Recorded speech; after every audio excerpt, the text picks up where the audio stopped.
জামাতের সম্ভবত যে সামনের যে দিনগুলো ভীষণ রকম দুর্বিষহ, বিপজ্জনক এবং একটি দল বিভিন্নভাবে নানাভাবে যত বিপদ বিপত্তিতে পড়তে পারে এরকম বিপদ এবং বিপত্তি, অসংখ্য বিপদ এবং বিপত্তি জামাতের দিকে ধেয়ে আসছে। আপনারা জানেন যে গত ১৭ মাস জামাত বাংলাদেশে যে দাপট দেখিয়েছে,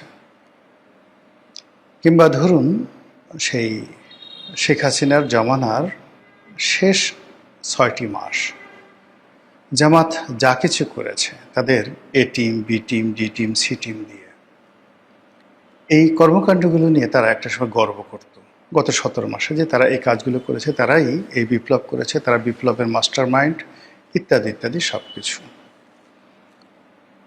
এবং বিপ্লব পরবর্তী যে নির্বাচন যেটি হয়ে গেল, সেই নির্বাচনে তারা শতভাগ বিজয়ী হবে, সরকার গঠন করবে, এরকম একটি বিশ্বাস তাদের ছিল, এরকম একটি দফা রফা তাদের হয়েছিল, এরকম একটি আশ্বাস বিভিন্ন পক্ষ থেকে তারা পেয়েছে। ফলে কি হলো, শেখ হাসিনার পতনের পর বাংলাদেশে যদি নির্ভর কেউ থেকে থাকে, সেই নির্ভরতা ছিল জামাতের মধ্যে। তাদের ভুল হয়েছে, ভ্রান্তি হয়েছে, ক্ষেত্রবিশেষে বাড়াবাড়ি হয়েছে, এটা সত্য। কিন্তু এই গত ১৭ মাসে তাদের দুশ্চিন্তা ছিল না, বরং সুন্দর একটা স্বপ্ন ছিল। তারা এই দেশটিকে একটি ইসলামিক রাষ্ট্র করবে, নাকি ইসলামিক প্রজাতন্ত্র করবে, নাকি তারা ডেমোক্রেটিক যে গণপ্রজাতন্ত্রী বাংলাদেশ সরকার যেভাবে চলছে সেভাবে চলবে, ইত্যাদি বিষয় নিয়ে আলোচনা করছিল। তাদের ভাবসাবের মধ্যে একটা রয়্যালিটি, রাজস্বিকতা চলে এসেছিল। সব মানুষ তাদের কাছে যেত, বড় বড় ব্যবসায়ীরা ধর্ণা ধরত, টাকার বস্তা নিয়ে, চাঁদার বস্তা নিয়ে, হেলিকপ্টার নিয়ে তাদের পিছু পিছু ঘুরত। যে মানুষ ঢাকা শহরে গাড়িতে চলতে পারতো না, জামাতের লোক, সে মানুষ হেলিকপ্টার করে ঘোরাফেরা করা শুরু করলো। জামাত নেতাদের বাসায় নতুন নতুন ফার্নিচার আসলো, সবচেয়ে দামি দামি লিগেসি ফার্নিচার। মানে বিভিন্ন সরকারি অফিসে দেখবেন, বা ডক্টর মোহাম্মদ ইউনূস যে প্রধান উপদেষ্টা ছিলেন, বা প্রধানমন্ত্রীর যে কার্যালয়, সেখানে যে সকল ফার্নিচার ব্যবহৃত হতো বা হচ্ছে এখন পর্যন্ত, একদম হাই কোয়ালিটির, বাংলাদেশের সবচেয়ে দামি যে ফার্নিচার সাপ্লাই, লিগেসি ফার্নিচার। তো তারা সরকারি অফিসে এই ধরনের ফার্নিচার সাপ্লাই দেয়। ঠিক একই ফার্নিচার এখন জামাতের অফিসগুলোতে, জামাতের অনেক নেতাদের বাসায় শোভা পাচ্ছে। আর সেই সকল ফার্নিচারের উপর বসে, পায়ের উপর পা তুলে তারা বিভিন্ন সবক দিয়েছে গত ১৭ মাস তাদের সাথে দেখা করার জন্য, কখনো তাদের বাসায়, কখনো তাদের অফিসে, কিংবা কখনো অন্য বিভিন্ন জায়গাতে তারা মানে রাষ্ট্রদূতদের সাক্ষাৎকার দিয়েছে, ব্যবসায়ীদের সাক্ষাৎকার দিয়েছে। এবং তারা বিভিন্ন অনুষ্ঠান করেছে বিভিন্ন পাঁচতারকা হোটেলে। তারপরে বাংলাদেশ চীন মৈত্রী সম্মেলন কেন্দ্র, এখানে তারা বহু অনুষ্ঠান করেছে। বিরাট রকম ভুড়িভোজ, খানা পিনা, পোলাও, কুরমা, রোস্ট, কালিয়া কোপ্তা থেকে, মানে অ্যাজ ইট ইজ, যে এ দেখে কি বলবো, মনে হয় যেন বাসা হারুন আর রশিদ সে শাহী ভোজ দিচ্ছে, এরকম তাদের আয়োজন ছিল। তারা সরকারকে ভয় দেখানোর জন্য বা সরকারকে চমক দেওয়ার জন্য, বিএনপিকে থ্রেটে রাখার জন্য একটার পর একটা রাজকীয় অনুষ্ঠান তারা করেছে, সমাবেশ করেছে ঢাকার বিভিন্ন এলাকাতে, জেলা শহরে, সরোয়ার্দী উদ্যানে। মানে এই সমস্ত দেখে মনে হয়েছে যে জামাতের টাকায় তিলা পড়ে গেছে। দীর্ঘদিন টাকা যদি বাক্সবন্দি করে রাখা হয়, 2 বছর, 4 বছর, 5 বছর, 10 বছর, তো সেই টাকায় অনেক সময় দাগ পড়ে যায়, তিলা পড়ে যায়। তো মানুষ বলে যে ওরা হলো অনেক পুরনো ধনী, ওদের টাকায় তিলা পড়ে গেছে। তো জামাত এমনভাবে টাকা পয়সা খরচ করছিল, এমনভাবে চালচলন করছিল, দেখে মনে হচ্ছিল যে তাদের টাকায় তিলা পড়ে গেছে, অর্থবৃত্তি এরকম একটা পর্যায়ে। কিন্তু যেই মুহূর্তে তারেক রহমান সাহেব বাংলাদেশে আসলেন, অমনি জামাতের যে বেলুন, সে বেলুন ফুস করে ফেটে গেল। কেউ আর, জামাতের একজন আমির আছে, তার নাম ডাক্তার শফিকুর রহমান, লোকজন আর পাত্তা দিতে চায় না। সে যে জিন্দা অলি, টাটকা অলি, তার ফুতে যে কাজ হয়, তার চুম্বনে যে পাখি গান গায়, নদী প্রবাহিত হয়, তারপরে শেষে গোলাপ প্রস্ফুটিত হয়, সেই জিনিসগুলো এখন আর নেই। তার সাথে এখন কেউ হ্যান্ডশেক করতেও যায় না। এর মধ্যে দুইবার তিনি অসুস্থ হয়ে হাসপাতালে পড়ে গেছেন, এটা ফ্রাস্ট্রেশন থেকে।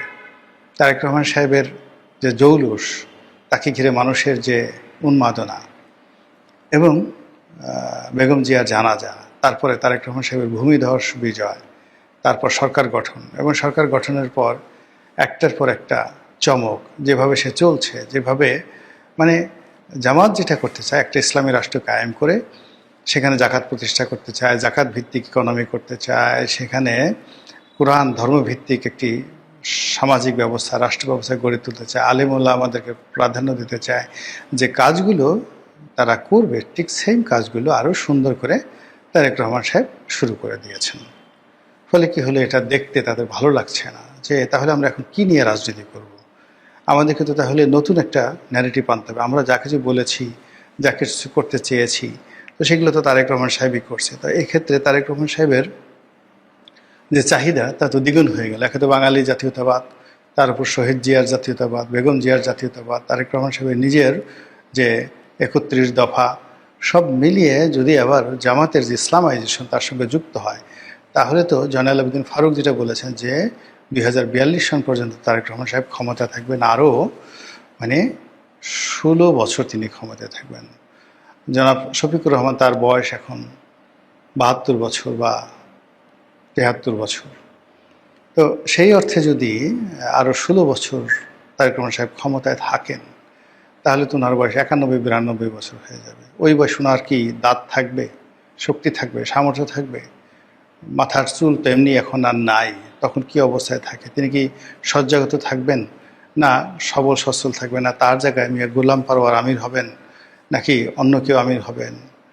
এই সমস্ত বিষয়গুলো নিয়ে যখন জামাতের মধ্যে চিন্তা ভাবনা হয় না, তাদের অনেক টেনশন হয়, তাদের অনেক কষ্ট হয়। তো সেই কষ্ট থেকে আপনি দেখবেন যে ইদানিংকালে তাদের অনেকের চেহারা নষ্ট হয়ে গেছে। অনেকে আগে পাঞ্জাবি পরতেন, পাজামা পরতেন, মার দিয়ে পরতেন, ভাঁজ করে তারা যখন বাইরে আসতেন ফুরফুরে ফুরফুরে একটা ভাব থাকতো, শরীর থেকে তরতাজা আতরের গন্ধ আসতো, মাথার যে টুপি, সেই টুপির একটা স্রোত ছিল, দাড়ির একটা জিল্লতি ছিল। তো সেই জিনিসগুলো এখন আর নাই। এখন অনেকের চেহারা নষ্ট হয়ে গেছে, অনেকের রাগ হয়ে যাচ্ছে, কথায় কথায় তারা চোখ গোল করছে ইত্যাদি। এই যে নির্বাচনে পরাজিত হওয়ার পরেই সিনড্রোমগুলো দেখা দিয়েছে। এর সঙ্গে আবার যুক্ত হয়েছে শহীদ, তারা যাকে শহীদ ওসমান হাদি বলেন। তো সেই ওসমান হাদির যারা হত্যাকারী, তারা ভারতে ধরা পড়েছে। এখন সেই হত্যাকারীরা যদি জামাতের নাম বলে দেয়, জামাতকে জড়ানোর চেষ্টা করে, এটা তো ভারত করতে পারে। জামাত তো নির্দোষ একটা সংগঠন, তারা তো এই ধরনের খুন খারাপি থেকে শুরু করে এই ধরনের কোনো কর্মে যায় না। তারা তো যে বদনাম 1971 সালে নারী ধর্ষণ, ঘরবাড়ি লুণ্ঠন, চাঁদাবাজি, ডাকাতি, রাহাজানি যা কিছু হয়, এগুলো গল্প তৈরি করা হয়েছে জামাতের বিরুদ্ধে। কিন্তু জামাত মনে করে যে না, তারা রাজাকার যে শব্দটি, যার অর্থ সাহায্যকারী, তারা তো আসলে 71-এ এদেশের মানুষকে সাহায্য করেছে, সহযোগিতা করেছে। পাকিস্তানি আর্মিরা মহিলাদের ধরে নিয়ে গেছে, তারা সেই মহিলাদেরকে সসম্মানে সেখান থেকে ফিরে এনেছে, তারা তাদেরকে পুনর্বাসিত করেছে, অনেক মুক্তিযোদ্ধাদেরকে তারা বাঁচিয়েছে। এমনকি অনেক জায়গায় হয়তো তারা মুক্তিযোদ্ধাদের সাথে মুক্তিযুদ্ধও করেছে। আর যদি মুক্তিযুদ্ধ নাও করে থাকে, তারা তো দোয়া করেছে আল্লাহ মুক্তিযোদ্ধাদের বিজয় হোক। তো সেই জামাতকে আওয়ামী লীগ ক্ষমতা এসে ফাঁসিয়ে দিয়েছে। তারা বলছে এরা রাজাকার, আলবদর, আসাম ছুঁয়ে পাকিস্তান আর্মি যে সকল কর্ম করেছে, এইগুলো আওয়ামী লীগ বলেছে যে না, এগুলো সব জামাত করেছে। আর দ্বিতীয়ত পাকিস্তান আর্মি যে মন্দ কাজ করেছে তা জামাতের বুদ্ধিতে করেছে। এবং সেই স্বাধীনতার পর থেকে আজ অবধি জামাত সেই ন্যারেটিভই এখন পর্যন্ত তারা দূর করতে পারেনি। এর বাইরে গত 17 মাসে তারা ক্ষমতা লাভ করার পর যেভাবে মাজার ভাঙচুর হয়েছে, তারা তো বলছে যে আমরা এই কাজ করিনি। তো সবাই বলছে যে না, এরা মাজার ভাঙছে, এরা আর কিছুদিন থাকলে শহীদ মিনারও ভেঙে ফেলবে, এরা এই যে ঢাকা শহরে যে সকল মূর্তি রয়েছে, বিশেষ করে ঢাকা বিশ্ববিদ্যালয়ে অপরাজেয় বাংলা আছে, তারপর সে স্বোপার্জিত স্বাধীনতা আছে, রাজু চত্বর আছে, এইগুলো জামাত ক্ষমতা আসলে ভেঙে চুরে একদম সমান করে দেবে। এখানে হয়তো তারা কোনো কোরআন শরীফের বা অন্য কোনো যেগুলোকে ইসলামিক কোরিওগ্রাফি বলা হয় বা কালিওগ্রাফি বলা হয়, এই জিনিসগুলো হয়তো তারা করলেও করতে পারতো। তো এই যে দুর্নাম এবং বদনাম যে তাদেরকে সবসময় তাড়া করে আসছে, সাম্প্রতিক সময় আবার সেই দুর্নাম বদনামের সঙ্গে যুক্ত হয়েছে হাদির এই আসামি, হত্যাকারী আসামি, তার গ্রেপ্তার। এখন সে কি বলে, বাংলাদেশে কি বলে, ভারত কি বলে, এটা নিয়ে জামাতের মধ্যে কিন্তু ভীষণ রকম টেনশন হচ্ছে। অন্যদিকে যেটা দেখা যাচ্ছে সেটা হলো পুলিশ হত্যা মামলা, এটা বিএনপি করবেই। এখন পুলিশ হত্যা মামলা যখন চালু হবে তখন মানে রাজসাক্ষী দেওয়ার জন্য মানে সেই জুলাই আগস্ট বিপ্লবের সময় বেশ কয়েকজন রাজনীতিবিদ ছিলেন যারা জামাতের সাথে যোগাযোগ করতেন, বিএনপির সাথে যোগাযোগ করতেন।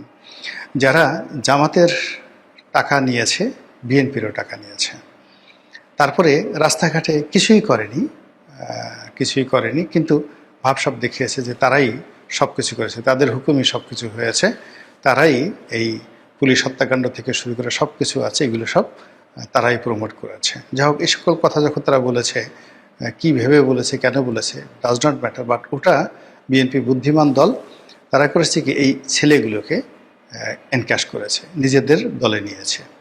নিজেদের দলে নিয়ে ভবিষ্যতে যখন এই পুলিশ হত্যা মামলা হবে, তাদেরকে যখন সাক্ষী করা হবে যে অমুক নেতা আমাকে টেলিফোনে এই হুকুম দিয়েছেন, আমার বিকাশে এত টাকা পাঠিয়েছেন, আমার রকেটে এত টাকা পাঠিয়েছেন, আমার ব্যাংক অ্যাকাউন্টে এত টাকা পাঠিয়েছেন, এবং আমি সেই টাকা নিয়ে অমুক অমুক জায়গাতে এই কাজগুলো করেছি, এই কথাগুলো যদি বলা হয় তাহলে জামাত কতটা বিপদে পড়তে পারেন একবার একটু চিন্তা করেন তো। তারপরে যে জিনিসটা হচ্ছে যে এই যে পুলিশ হত্যাকাণ্ড, সেই পুলিশ হত্যাকাণ্ড তো একটা দুটো নয়। যদি প্রতিটা থানায় একটা করে মামলা হয়, প্রতিটা জেলায় একটা করে মামলা হয়, যেভাবে শেখ হাসিনাকে হুকুমের আসামি করা হয়েছে, এভাবে যদি জামাতের বড় বড় নেতাদেরকে হুকুমের আসামি করে সারা বাংলাদেশে অসংখ্য মামলা হয়, আপনার কাছে কি মনে হয় যে শেখ হাসিনার যে রেজিমের 16 বছর, সেই 16 বছর বা 17 বছর, তার চাইতে এই বর্তমান রেজিমের 17 মাস বা 17 দিন তাদের কাছে রীতিমতো জাহান্নাম হয়ে দেখা দেবে যদি পুলিশ হত্যা মামলা শুরু হয়ে যায়। এর বাইরে যে সকল বিষয় ঐক্যমত হয়েছে, যেমন উচ্চকক্ষ হবে, তারপরে রাষ্ট্রপতির ক্ষমতা বাড়বে, আরও অনেক কিছু। এখন সেই কাজগুলো যদি বিএনপি না করে তাহলে জামাতের উপর কিন্তু বিপদ ধেয়ে আসবে, একটার পর একটা বিপদ ধেয়ে আসবে। আর এই মুহূর্তে জামাতের জন্য সবচেয়ে বড় সমস্যা হয়ে গেছে যে জামাতকে কেউ বিশ্বাস করছে না, তাদেরকে সবাই একটি মুনাফিকের দল বলার চেষ্টা করছে, তাদেরকে বলছে যে এই দলে কোনো ইনসাফ নেই, এরা মানুষের টাকা মেরে দেয়, এরা মানুষকে কথা দিয়ে কথা রাখে না, এরা যখন কাউকে প্রয়োজন অমনি তার হাতে পায়ে ধরবে, আর যখন প্রয়োজন শেষ হয়ে যাবে অমনি তাদের কাছ থেকে মুখ ফিরিয়ে দেবে। এই হলো জামাতি চরিত্র। সেই চরিত্র, সেই মুনাফিকের চরিত্র যে কতটা নির্মম এবং নিষ্ঠুর তার কিছু নমুনা আপনি পাবেন পীরে চরমোনাই, চরমোনাই পীর সাহেবের যিনি ছোট পীর, তার কিছু বক্তব্যে খুব খোলামেলা তিনি সেই বক্তব্য দিয়েছেন মৌলানা ফয়জুল করিম সাহেব। এরপর হেফাজতের যিনি বর্তমান আমির রয়েছেন, তিনিও জামাত সম্পর্কে খুব বাজে কথা বলছেন। ইতিমধ্যে তারেক রহমান সাহেবের সঙ্গে সেই হেফাজত ইসলামের আমিরের দেখা সাক্ষাৎ হয়েছে, তিনি তাকে দোয়া করেছেন। বয়োবৃদ্ধ মানুষ এবং হেফাজতের ভোটের একটা বিরাট অংশ বিএনপি পেয়েছে, অথচ এই ভোটগুলো জামাতের পাওয়ার কথা ছিল।